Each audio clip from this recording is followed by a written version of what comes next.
नमस्कार। आज हम लोग प्रोनाउन के एक ऐसे पॉइंट को जानने वाले हैं जिसमें बहुत से लोगों को कंफ्यूजन रहता है। आपने जरूर ही देखा होगा कि कहीं आई का यूज होता है तो कहीं मी का यूज होता है, कहीं वी का यूज होता है तो कहीं अस का यूज होता है। तो आखिर आई और मी, वी और अस, इन सभी के प्रयोग के बीच में क्या अंतर है, आज हम लोग ये जानने वाले हैं। ये क्लास एडवांस लेवल का है, तो आप क्लास को लास्ट तक जरूर ही देखिएगा। पिछले क्लास में हमने पढ़ा था कि प्रोनाउन मुख्यतः दो प्रकार के होते हैं। एक सब्जेक्टिव प्रोनाउन होते हैं और एक ऑब्जेक्टिव प्रोनाउन होते हैं। मैं एक बार आपको फिर से दिखा देता हूँ। यहाँ पे आप वो दोनों काइंड्स देख पा रहे हैं, सब्जेक्टिव प्रोनाउन और ऑब्जेक्टिव प्रोनाउन। अगर आपका ये क्लास छूट गया हो तो मैंने आई बटन में इसका लिंक दे दिया है, आप वहां से जाकर देख सकते हैं। आप देख पा रहे होंगे कि सब्जेक्टिव प्रोनाउन में क्या क्या आ रहा है, I, we, you, he, she, it, they. और ऑब्जेक्टिव प्रोनाउन में आई का मी। ये जो मैंने तीर बनाया है इसे आप समझ लीजिए, मतलब कि आई का ऑब्जेक्टिव रूप क्या होता है, तो इसलिए सभी जगह आप ये एरो देख पा रहे होंगे। तो आई का ऑब्जेक्टिव हो गया मी, वी का ऑब्जेक्टिव फॉर्म होता है अस, यू का यू ही रह जाता है। इसी वजह से हमने यू पे स्टार लगाया। आप यहाँ पे स्टार का चिन्ह देख पा रहे हो। ये स्टार इसलिए लगाया है कि यू का सब्जेक्टिव फॉर्म और ऑब्जेक्टिव फॉर्म दोनों सेम होता है। ही का ऑब्जेक्टिव रूप होता है हिम, शी का हर, आप देख पा रहे हो। इट का इट, इट में भी आप देख पा रहे हैं कि इट का भी सेम होता है, इसलिए हमने यहाँ पे स्टार का यूज किया है। इट का इट सेम हो जाता है, यहाँ पे ऑब्जेक्टिव और सब्जेक्टिव में कोई अंतर नहीं होता है। और दे का ऑब्जेक्टिव रूप होता है देम। इन सबों की चर्चा हमने पिछले क्लास में की थी। चलिए अब आगे देखते हैं। आई, मी या वी, अस यानी कि सब्जेक्टिव ऑब्जेक्टिव प्रोनाउन के प्रयोग के अंतर को जानने के पहले कुछ एग्जांपल्स को देख लीजिए। देखिए हमने यहाँ पे दो एग्जांपल लिखा है। पहले लिखा है मुझे जाना है, आई हैव टू गो। यहां हमने मुझे के लिए आई का प्रयोग किया है। और नीचे लिखा है मुझे समय दो, यहाँ पे हमने लिखा है गिव मी टाइम। यहाँ पे हमने मुझे के लिए मी का प्रयोग किया है, आप कलर से भी देख पाते हैं। तो एक जगह मुझे के लिए आई आया है जबकि दूसरी जगह मुझे के लिए मी आया है।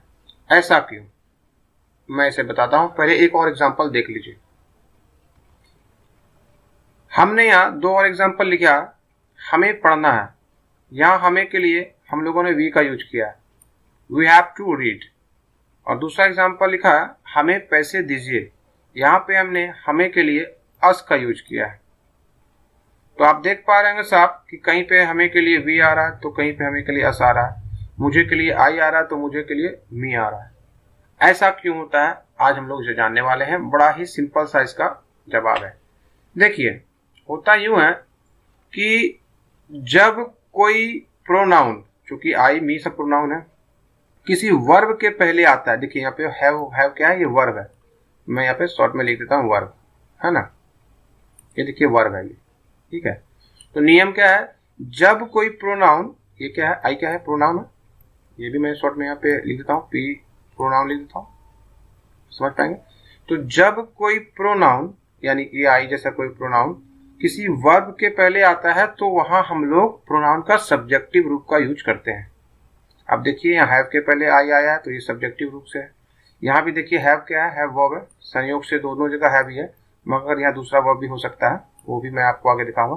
तो हैव के पहले कोई प्रोनाउन आया, वी आया, तो नियम क्या है कि वर्ब के पहले जो प्रोनाउन आएगा वो सब्जेक्टिव रूप में आएगा। तो यहाँ पर वी क्या आया है, वी ये सब्जेक्टिव रूप में आया है ना। और यदि वर्ब के बाद कोई प्रोनाउन आता है तो वो ऑब्जेक्टिव रूप में आता है। देखिए यहाँ पे गिव क्या है, गिव वर्ब है, ये वर्ब है।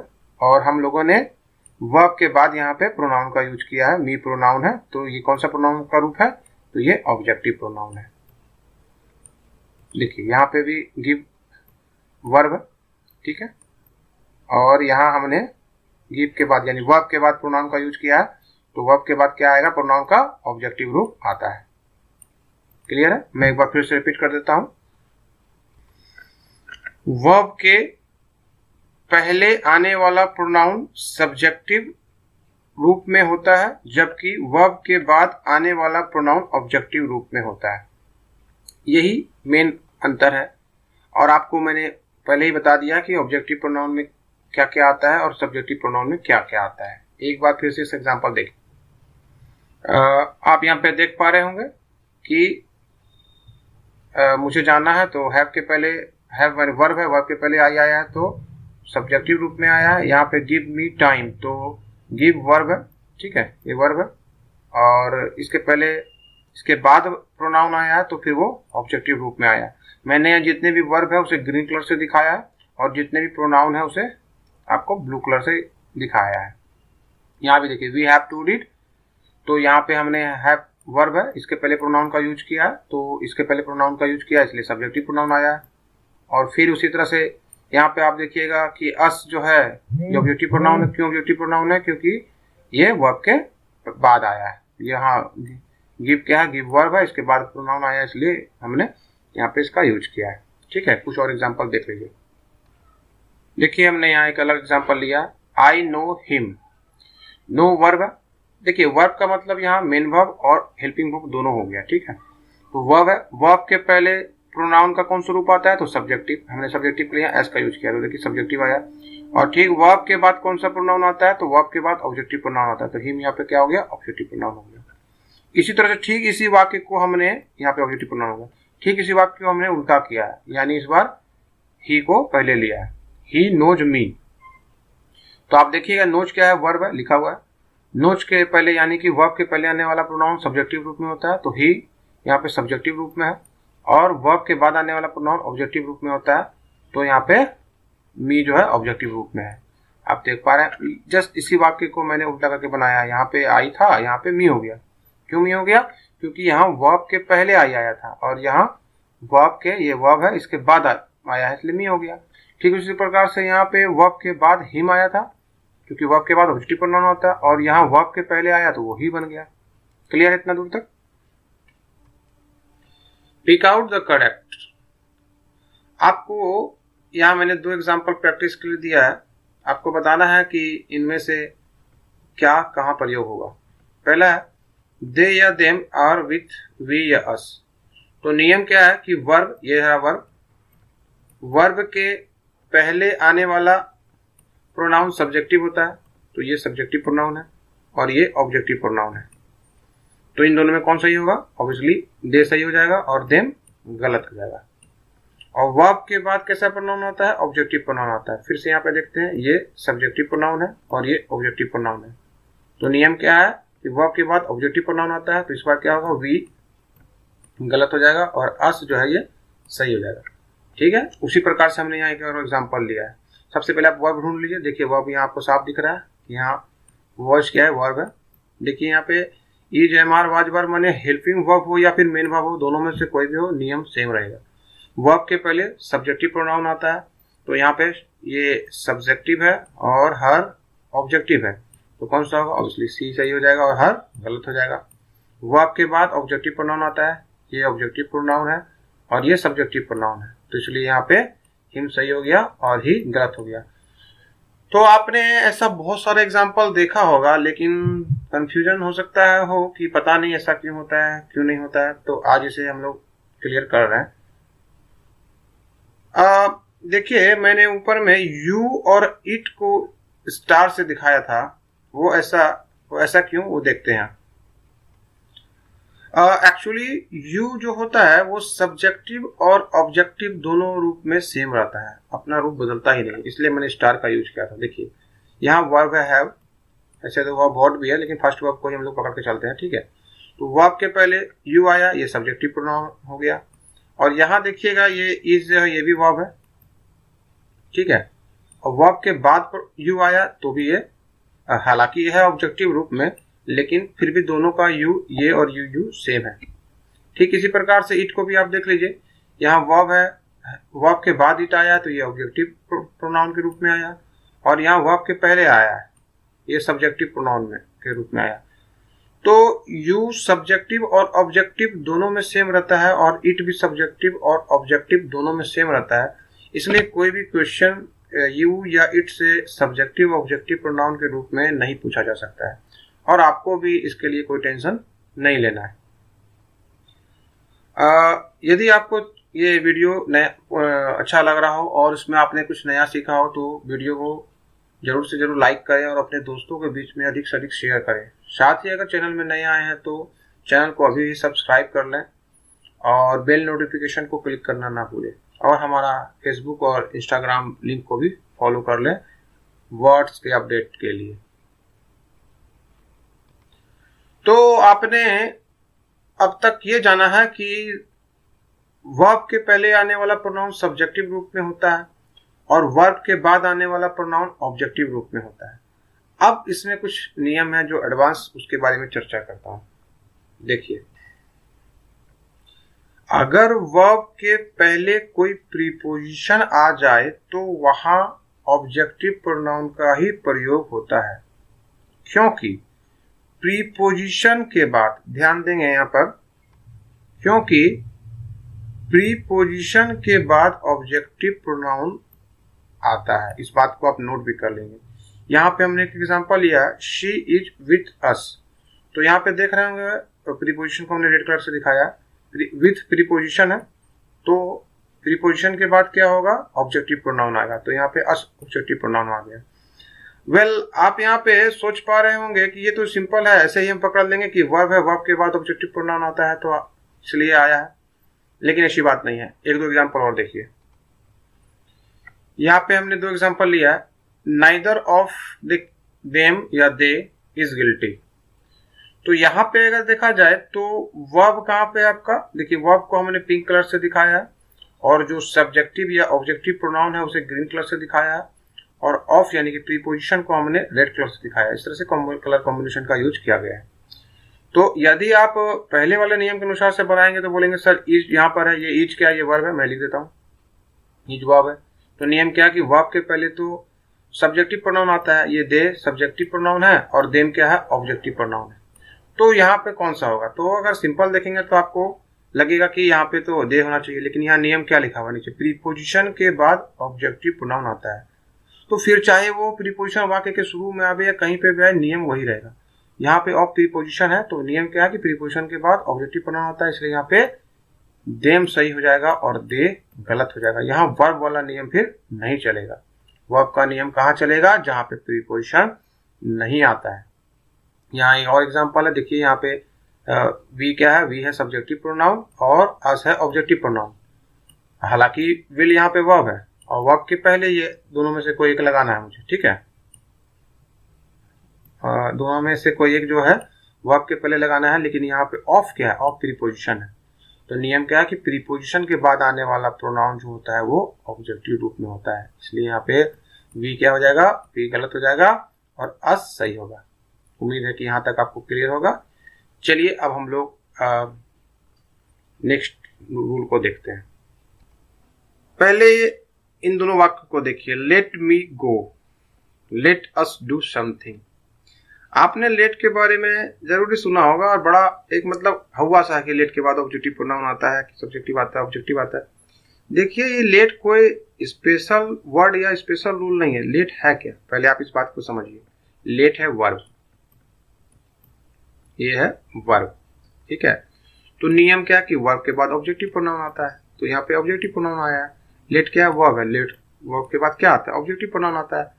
तो जिस तरह से जितना और भी दूसरे वर्ब है उनके बाद ऑब्जेक्टिव प्रोनाउन आता है, दूसरे से लेट के बाद भी आता है। जैसे और कुछ एग्जांपल देख लीजिए।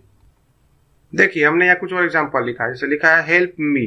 तो हेल्प क्या, हेल्प वर्ब है, वर्ब के बाद क्या आता है, ऑब्जेक्टिव प्रोनाउन आता है, तो ऑब्जेक्टिव प्रोनाउन नहीं आया। गिव हिम मनी, तो गिव क्या, गिव वर्ब है, तो वर्ब के बाद क्या हुआ, ऑब्जेक्टिव प्रोनाउन आया। हमने जितना भी ऑब्जेक्टिव प्रोनाउन है सबको रेड कलर से दिखाया। Let him, let them go there, तो लेट भी क्या, लेट भी वर्ब है ना। कॉन्सेप्ट की कमी होने के कारण लोगों को बहुत कंफ्यूजन हो जाता है कि ये ऐसे है वो वैसे, ऐसा कुछ नहीं है। लेट सिंपल सा वर्ब है, वर्ब के बाद ऑब्जेक्टिव प्रोनाउन आता है, इसलिए यहाँ पे ऑब्जेक्टिव प्रोनाउन आया। आपको लेट को अलग से याद करने की जरूरत नहीं है। जो लेट पढ़े होंगे वो समझ पा रहे होंगे कि मैं क्या कहना चाह रहा हूँ। चलिए एक आध नियम और है, उसे देख लेते हैं। अब हमने यहाँ आपके सामने दो क्वेश्चन रखा है। वेयर आर दे या देम गोइंग, यहाँ पे आर क्या है, आर वर्ब है। ठीक है। और दूसरा है डिड शी या हर कम हियर, यहाँ पे डिड क्या है, डिड वर्ब है। तो अब आपको बताना है कि यहाँ पे दे होगा या देम होगा। ऐसे नियम तो पढ़ेंगे कि वर्ब के बाद तो ऑब्जेक्टिव प्रोनाउन आता है, ये देम ऑब्जेक्टिव प्रोनाउन है और दे जो है सब्जेक्टिव प्रोनाउन है, तो उस हिसाब से तो बोलेंगे कि सर देम होगा। जी नहीं, एक्चुअली ये वाक्य इंट्रोगेटिव में है, ये WH इंट्रोगेटिव में है। तो इंट्रोगेटिव से लेके WH इंट्रोगेटिव नेगेटिव तक कोई भी वाक्य रहेगा तो वो पॉजिटिव वाक्य के नियम को फॉलो करता है। इसका मतलब क्या हुआ कि यहाँ पे दे का प्रयोग होगा, देम का प्रयोग नहीं होगा। कैसे? मान लीजिए आपको कंफ्यूजन है इसमें, तो आप इससे पहले एक पॉजिटिव सेंटेंस बना लीजिए कि दे आर गोइंग समवेयर। तो दे आर गोइंग समवेयर, इस बार जो दे है वो किसके पहले आया है, आर के पहले आया है, तो वर्ब के पहले आता है तो वो पॉजिटिव ये सब्जेक्टिव प्रोनाउन का यूज होता है, इसलिए यहाँ पे वही नियम चलेगा। क्लियर है? मतलब जो भी इंट्रोगेटिव, जैसे देखिए यहाँ पे डिड शी या हर, तो शी क्या हो गया, शी हो गया सब्जेक्टिव प्रोनाउन और हर हो गया ऑब्जेक्टिव प्रोनाउन। तो उस हिसाब से तो बोलेंगे कि वर्ब के बाद आने वाला वर्ड जो होता है वो ऑब्जेक्टिव प्रोनाउन होता है, तो ये सही होना चाहिए। नहीं है, नहीं, ऐसी बात नहीं। वर्ब के बाद आने वाला प्रोनाउन ऑब्जेक्टिव में होता है और वर्ब के पहले आने वाला प्रोनाउन सब्जेक्टिव में होता है। किसमें? पॉजिटिव में। अगर वाक्य इंट्रोगेटिव होगा तो ये इंट्रोगेटिव वाक्य पॉजिटिव वाक्य के नियम को फॉलो करेगा। यानी आपको इसे अगर कंफ्यूजन है तो इस वाक्य को पहले मन मन में हिंदी कर लीजिए। क्या हिंदी हो जाएगा कि शी केम हियर, तो भाई केम यहाँ पे वर्ब हो गया, तो वर्ब के पहले प्रोनाउन का यूज करना है, तो इसलिए यहाँ पे सब्जेक्टिव प्रोनाउन का यूज होगा। क्लियर है? ऑब्जेक्टिव का यूज नहीं होगा। या यूं समझ लीजिए कि इंट्रोगेटिव वाक्य में जो होता है वो उल्टा होता है, वर्ब के बाद भी हम लोग सब्जेक्टिव प्रोनाउन का यूज करते हैं। लेकिन आपके लिए बेस्ट होगा कि आप इसे पॉजिटिव कर लीजिए, उसके बाद इसका देख लीजिए कि पॉजिटिव वाक्य करने से वर्ब के पहले आ रहा है प्रोनाउन या बाद आ रहा है। पहले आ रहा तो सब्जेक्टिव, बाद आ रहा तो ऑब्जेक्टिव। अब एक लास्ट नियम को देख लेते हैं जो कि एक्सेप्शन के रूप में माना जाता है। अब हमने यहाँ पे 2 एग्जाम्पल लिखा है, I have not seen a student as him या ही। तो आपको बताना है यहाँ पे हिम होगा या ही होगा, तो आप तो सिंपल देखेंगे सर ये तो वर्ब है, ये रहा पहला वर्ब को ही देख लेंगे, ये वर्ब है, वर्ब के बाद आने वाला प्रोनाउन तो ऑब्जेक्टिव रूप में होता है, ये ऑब्जेक्टिव प्रोनाउन है और ये सब्जेक्टिव प्रोनाउन है, तो इस हिसाब से तो ही नहीं हिम हो जाएगा। और दूसरा वाक्य है इट इज मी, तो इज क्या है, यहाँ पे वर्ब है, इज क्या है, ये वर्ब है, ठीक है, और ये ऑब्जेक्टिव प्रोनाउन है और ये सब्जेक्टिव प्रोनाउन है। तो नियम क्या है कि वर्ब के बाद तो ऑब्जेक्टिव प्रोनाउन होगा, तो मी सही हो जाएगा, आई गलत हो जाएगा। देखिए ये नियम अब तक जितना बताया था वो तो बिल्कुल सही था, मगर यहाँ पे कुछ एक्सेप्शन है जिसे हम लोग अपवाद के रूप में इसे आपको याद करना पड़ेगा। वो नियम क्या है उसको देखिए। नियम क्या है कि is are was were as such but except के बाद सब्जेक्टिव प्रोनाउन आता है। तो ये कुछ खास वर्ड्स हैं जिनके बाद सब्जेक्टिव प्रोनाउन का यूज ही होता है, फिर चाहे वाक्य में शुरू में आवे, बीच में आवे, अंत में उसे कोई मतलब नहीं है। तो यहाँ आपको वर्ब का मतलब ही नहीं है। एक्चुअली यहाँ देखिए एज का यूज किया गया, तो नियम क्या है कि एज, यहाँ पे एज लिखा हुआ ना, एज के बाद सब्जेक्टिव प्रोनाउन आता है, तो और हिम क्या हो गया, ऑब्जेक्टिव प्रोनाउन हो गया, ही क्या हो गया, सब्जेक्टिव प्रोनाउन हो गया, तो ही क्या हो जाएगा, सही हो जाएगा, हिम गलत हो जाएगा। उसी तरह देखा इट इज मी और आई, तो नियम क्या है कि इज के बाद जो होता है वो हम लोगों को ऑब्जेक्टिव प्रोनाउन का यूज करना पड़ता है। तो यहाँ पे ऑब्जेक्टिव प्रोनाउन मी है और सब्जेक्टिव प्रोनाउन आई है, तो सब्जेक्टिव प्रोनाउन का यूज करना पड़ता है। तो यहाँ पे आई क्या होगा, सही होगा, और मी गलत होगा। ठीक है, ये सारा का सारा जितना चीज मैं बता रहा हूँ ये सब कॉम्पिटिटिव इंग्लिश में पूछा जाता है। उम्मीद है कि आपको आज का क्लास पसंद आया होगा और आप सबों का वीडियो देखने के लिए बहुत बहुत धन्यवाद। Thank you so much.